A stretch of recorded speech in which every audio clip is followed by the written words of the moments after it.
Samford का honour, Samford का doctor पे केस नहीं करके सफाई कर्मी, सिक्योरिटी गार्ड से केस क्यों करवा रहे हैं? इसका सीधा मतलब है कि वो लोग गरीब लोगों के कंधे में रख कर बंदूक चलाने का काम करते हैं। आदिवासियों को आड़ में रख के एसटी एससी केस डलवाना तो ये सीधा है, उनका गलती यहाँ पर पकड़ा जा रहा है। मेरे पे एसटी के झूठे एलिगेशन लगा के मेरे पे दबाव बनाया गया, मुझे जान से मारने की धमकियां दी जाने लगी। केस लग दिया जाता है कि मेरे साथ मारपीट किया गया, गाली गलौज किया गया। हमारे राज्य में शिक्षा और स्वास्थ्य को लेकर जितनी भी स्थितियां जो चल रही हैं, इतना चरमरा चुका है कि अगर आम इंसान अगर आवाज नहीं उठाए ना, तो आप बता रहे कल को हम लोग शमशान घाट में मिलेंगे।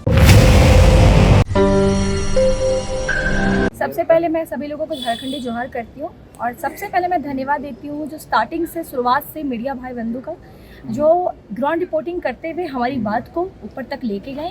और आज उनका ही देन है जो मैं आज कोर्ट में खड़ी और बेल के लिए मैं एक्चुअली एलिजिबल हो चुकी हूँ। और सैमफोर्ड का मामला को लेकर बताना चाहूँगी कि बीते 2 महीने पहले 17 जून को सरोज देवी नाम की एक महिला थी जिनको सैमफोर्ड में बिना बताए एडमिट किया गया था और बिना इन्फॉर्मेशन दिए उनकी गलत तरीके से इलाज करी गई थी और 2-3 दिन रखने के बावजूद भी उनकी इलाज नहीं हुई थी। और जब उनके परिजन ने ये बात कहा था कि आप हमारे मरीज को डिस्चार्ज कर दीजिए, तो उनका कहना था कि हम डिस्चार्ज नहीं करेंगे और मेडिक्लेम का सारा खेला था, इंश्योरेंस का सारा खेला था, जिस कारण से उस मरीज को वहीं पर रखा गया। आज वो मरीज इस दुनिया में नहीं है, जिस कारण से मैं अपने संगठन के माध्यम से उनके आवेदन के बाद मैं गई थी वहाँ पे पूछताछ करने के लिए कि आखिर 12 लाख का एस्टिमेट बिल जो आपने थमाया है वो आखिर क्यों थमाया है। इसी पूछताछ के दौरान मेरे साथ मारपीट हुई थी, हमारे संगठन की महिलाओं के साथ मारपीट हुई थी, इवन की बहुत बर्बरता पूर्वक मारा गया था स्टाफ, कर्मचारी, डॉक्टर्स के द्वारा। अंदर सीसीटीवी फुटेज पे मौजूद थे, लेकिन अभी तक 2 महीने होने चले, अभी तक कोर्ट में ये चीज को वो लोग साबित नहीं कर पाए हैं कि आखिर उस दिन हुआ क्या था। इसलिए मेरे पे झूठे एलिगेशंस लगाए गए और जब मैं इस केस को लेकर आगे आना चाहिए तो मुझे कहा गया कि अमीषा जी आप केस फाइल कीजिए, अपने न्यायालय में जाइएगा तो आपको हेल्प मिलेगा। मैंने सदर थाना में जाके केस फाइल करा, मेरे से पहले उनका केस रजिस्टर्ड हो जाता है, जबकि मैं पहले वहाँ मौजूद थी। सारा खेला है रुपया का, मुझे मालूम है। उसके बाद फिर क्या होता है कि जब मैं गई वहाँ पे तो पता चला कि वो एक महिला है, सफाई कर्मी एक महिला है, उनके माध्यम से उनके द्वारा मेरे पे एसटी एससी के झूठे एलिगेशन लगाए गए।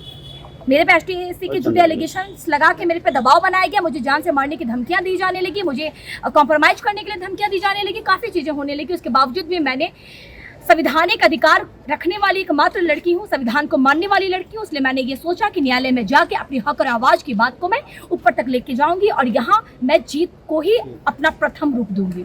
जिस कारण से फिर हमारी मुलाकात हुई और न्यायालय का जितने भी एडवोकेट, वकील, जितने भी लोग हैं, लॉयर्स, सभी लोगों का नाम ले रही हूँ, सभी लोगों का बहुत समर्थन है। स्पेशली मैं मनीष सर का नाम लेना चाहूँगी कि मेरे केस के देख रेख यही कर रहे हैं।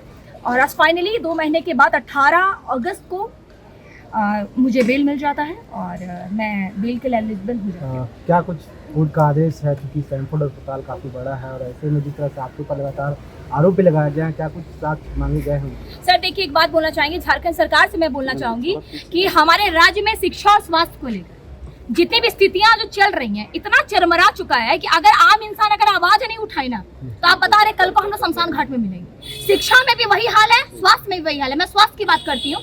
अभी मान लीजिए मुझे खांसी हो, किडनी प्रॉब्लम हो, मुझे हार्ट में प्रॉब्लम हो, तो हम कहाँ जाएंगे? अस्पताल जाएंगे। अस्पताल में यहाँ पे सरकारी में बिना पैरवी का इलाज नहीं होता है और प्राइवेट में 12-13 लाख का बिल देता, तो क्या करें हम लोग? मैं इसी माध्यम से, मैं जिस गरीब शोषित परिवार का मदद करने के लिए गई, मैं क्यों गई थी? मैं कोई नेता नहीं हूँ, मुझे किसी पार्टी पॉलिटिक्स झंडा वाले लेके मुझे किसी ने भेजा नहीं था कि अमीषा जी जाइए आप उसका टीआरपी गिराइए और अपना किसी पार्टी का टीआरपी बढ़ाइए। मैं इसलिए तो नहीं गई थी। मैं एक्चुअली मैं मुद्दे के लिए गई थी कि 12 लाख एस्टिमेट बिल आपने क्यों दिया? मेरे साथ मारपीट की गई, हमें अब्यूज किया गया, उल्टा मेरे एलिगेशन लगाई है। मेरे पे 2 केस किया गया है, 30 से प्लस धाराएं हमारे में, एक एसटी एससी का लगा दिया है और एक वहीं का जो क्या नाम है इनका, जो सिक्योरिटी गार्ड होते हैं, उनके माध्यम से मेरे पे केस किया गया है कि मैंने मारा है, मैंने पीटा है, मैंने गाली दिया है। मैंने सैमफोर्ड को गया, मैं सैमफोर्ड से पूछताछ की तो सैमफोर्ड का डायरेक्टर, सैमफोर्ड का ऑनर, सैमफोर्ड का डॉक्टर पे केस नहीं करके सफाई कर्मी, सिक्योरिटी गार्ड से केस क्यों करवा रहे हैं?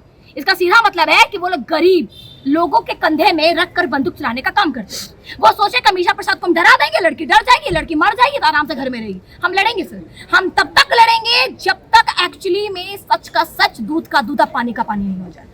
आज 2 महीने के बाद मेरे पे इतने प्रेशर है, मैंने पिछले पीसी में भी कहा था कि व्हाट्सएप कॉल के जरिए मुझे धमकियां भी मिली हैं काफी और मुझे ये भी कहा गया है कि आपको झूठे केस में फंसा देंगे, आपके पास गांजा ड्रग्स रख दिया जाएगा, आपको फंसा दिया जाएगा। उसके बावजूद भी मैं आज खड़ी हूँ, तो क्यों? क्योंकि मैं संवैधानिक अधिकार रखने वाली एकमात्र लड़की हूँ, मैं संविधान को मानने वाली लड़की हूँ। और इस कारण से सैमफोर्ड को ये कहना चाहूंगी मैं कि फाइनली न्यायालय में आके मुझे बेल तो मिला, वकील सर लोग के सपोर्ट से, मीडिया भाई बंधु के फुटेज जो प्रूफ का काम किया है उसके सपोर्ट से, वकील और जितने भी यहाँ जज सर हैं उनको भी बहुत धन्यवाद देना चाहूंगी, जिन्होंने एक्चुअली में मुझे दोषी करार नहीं दिया। उनके सामने मैं निर्दोष पाई गई और मैं वादा करती हूँ कि इस केस को मैं तब तक लड़ूंगी जब तक हमें जिसमें जान रहेगा। सिर्फ इस केस को नहीं सर, स्वास्थ्य मुद्दा हो, शिक्षा मुद्दा, तमाम मुद्दे जिसके कारण आज हम लोग जैसे आदिवासी मूलवासी भाई बहन ग्रसित चल रहे हैं, वो सभी तमाम मुद्दों को लेकर मैं आगे आऊंगी। और स्वास्थ्य मुद्दा को लेकर एक ही बात कहना चाहती हूँ मैं अपने सरकार से कि माननीय मुख्यमंत्री जी, आप हमारे राज्य के मुखिया हैं और आपसे नहीं कहेंगे तो किससे कहेंगे हम?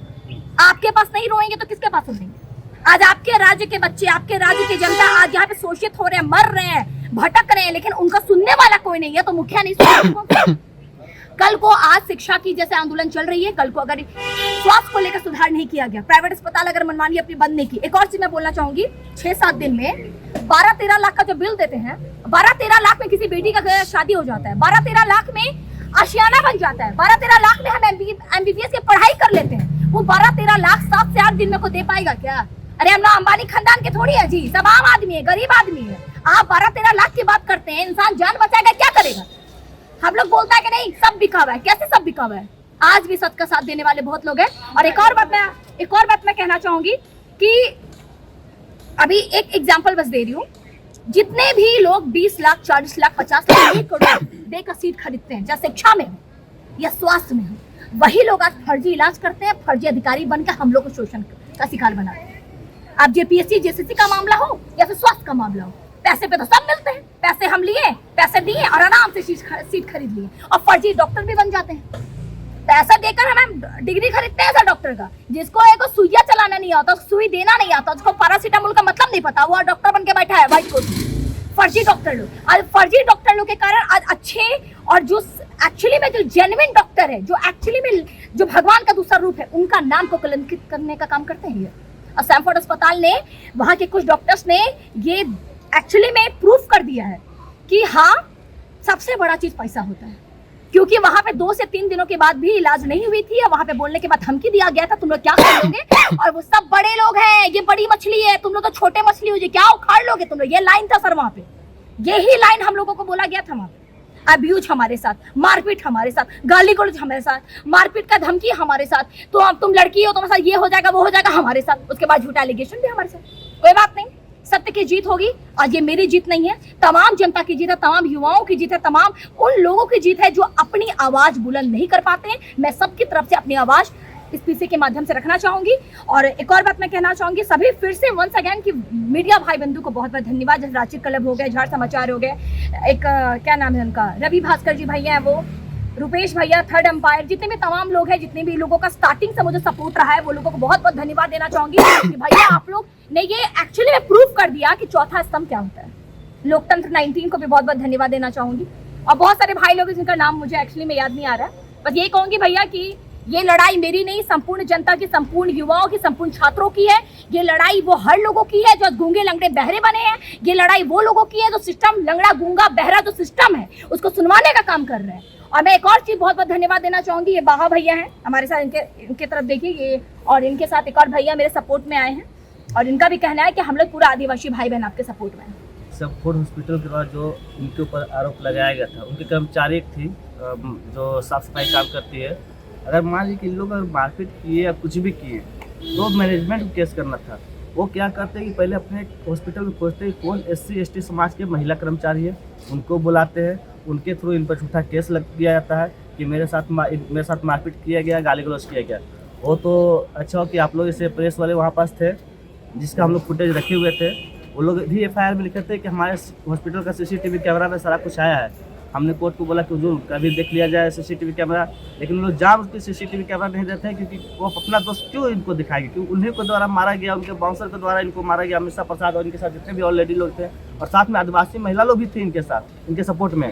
तो SC/ST तो ऐसे भी लगता नहीं। तो यही सब चीज़ को देखते हुए एक तरह से कि आज सच्चाई का जीत हुआ है, अमिषा प्रसाद का जीत हुआ। अमिषा प्रसाद के साथ जितने भी हैं जिन पर झूठा, आज देखिए मेरे अनुसार SC/ST केस लगने के बाद पहले जांच होना चाहिए, क्योंकि आज ना ये ना एक आम भुंजा टाइप का बांट जाता है, कुछ जो ST/SC है किसी पर भी आरोप लगा दिया जाता है। तो चलिए वो तो अलग चीज़ है कि कर देते हैं, लेकिन शुरू से ही FIR में देखा जाए कि सारा सर झूठा है। एक बच्चा ही पढ़ता तो समझता कि FIR झूठा था। आज वही नालों भी अपने वीडियो फुटेज को देखे, उसके साथ अमिषा प्रसाद बड़ा अस्पताल है, काफी चैलेंजिंग था, खुद मैनेजमेंट कैसे कर सकता था। लड़े एक देखिए सामाजिक सेविका के लिए, कैसे मतलब आपके दिमाग में ये विचार आया, क्योंकि आपको कैसे लगा कि ये हम केस को देखिए, जो समाज के लिए जो लड़ रहे हैं अमिषा जी, ये अपने लिए नहीं लड़ रहे हैं, पूरे समाज के लिए लड़ रहे हैं। तो इनके साथ ऊपर वाला का भी हाथ था, और ये जज साहब भी वहाँ देखें कि नहीं इनको किस तरह से फंसाया गया, सारा वीडियो में सारा चीज़ क्लियर था। जो आप लोग के द्वारा जो वीडियो इनको उपलब्ध कराया गया था, प्रेस के द्वारा जो वहाँ इनके पास तो था नहीं, लेकिन आप लोग जो किए, जो सपोर्ट किए इनको न्याय दिलाने में, मीडिया का सबसे बड़ा हाथ है इसमें। तो आज यहाँ से इसके अलावा और सब मारपीट का और अश्लील लहजा भंग करने का बहुत सारा धारा था, छेड़छाड़ का सब लगा हुआ था। तो जो कि न्यायालय देखा, उसको जाँच किया, और हम जज साहब को धन्यवाद देंगे कि वो भी सही फैसला आज ऐसा लगा कि नहीं चलिए न्याय का आज जीत हुआ। नाम बताइए। मनीष कुमार, एडवोकेट मनीष कुमार। देखिए, कोई अंधा आदमी भी अगर टटोल के किसका गलती है अगर समझना चाहे, तो आप देख सकते हैं कि वो हॉस्पिटल कहीं ना कहीं एक जनरल भाई का होगा, सैनफोर्ड, क्योंकि आदिवासियों का औकात नहीं उतना बड़ा का हॉस्पिटल बनाने का। और एक आदिवासी को आड़ में रख के ST/SC केस डलवाना, तो ये सीधा है उनका गलती यहाँ पर पकड़ा जा रहा है। और दूसरी बात, वो बहुत बड़ा गिरोह, बहुत बड़ी मगरमच्छ है, ये शब्द का प्रयोग किया गया। तो वाकई में अगर सरकारी हॉस्पिटल का अबुआ सरकार का स्थिति संभालने लायक होता, मरीजों को, यहाँ झारखंड के मरीजों को संभालने लायक होता, तो हम सैनफोर्ड और बड़े बड़े मगरमच्छ के पास क्यों जाते। तो एक रिम्स तो संभला नहीं जा रहा माननीय इरफान अंसारी से, और हमारे जमीन को लूट के जिस प्रकार कांके में रिम्स ट्यूब बनाने जा रहे हैं, और उनको शर्म आना चाहिए कि आज हमारे जिस प्रकार एक GNG बहन, जिस प्रकार इनका कोई भाव नहीं लगाया जा सकता, रेट तय नहीं किया जा पा रहा है, तो कहीं ना कहीं इनकी आवाज़ को दबाने की कोशिश किया जा रहा है, मारने पीटने का धमकी दिया जा रहा है। तो मैं उनको साफ कह देना चाहता हूं, जो आवाज़ गरीबों के लिए उठता है, चाहे वो किसी जात धर्म के लिए हो, और इनकी आंखों में वो सच्चाई हमने देखा है।